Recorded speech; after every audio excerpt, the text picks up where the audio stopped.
مکتوب نمبر 26۔ آپ کا عہد نامہ بعض عمال کے لیے جنہیں صدقات کی جمع آوری کے لیے روانہ فرمایا۔ بسم اللہ الرحمن الرحیم۔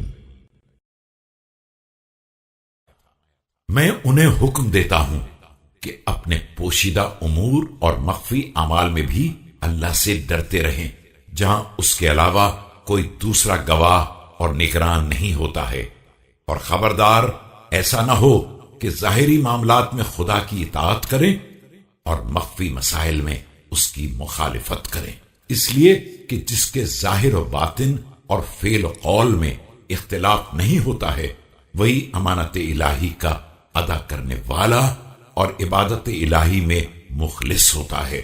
اور پھر حکم دیتا ہوں کہ خبردار لوگوں سے برے طریقے سے پیش نہ آئیں اور انہیں پریشان نہ کریں، اور نہ ان سے اظہار اقتدار کے لیے کنارہ کشی کریں، کہ بہرحال یہ سب بھی دینی بھائی ہیں اور حقوق کی ادائیگی میں مدد کرنے والے ہیں۔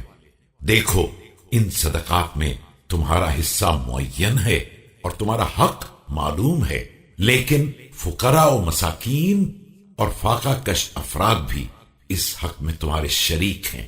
ہم تمہیں تمہارا پورا حق دینے والے ہیں، لہذا تمہیں بھی ان کا پورا حق دینا ہوگا، کہ اگر ایسا نہیں کرو گے تو قیامت کے دن سب سے زیادہ دشمن تمہارے ہوں گے، اور سب سے زیادہ بدبختی اسی کے لیے ہے جس کے دشمن بارگاہ الہی میں فقراء، مساکین، سائلین، محرومین، مقروض اور غربت زدہ مسافر ہوں۔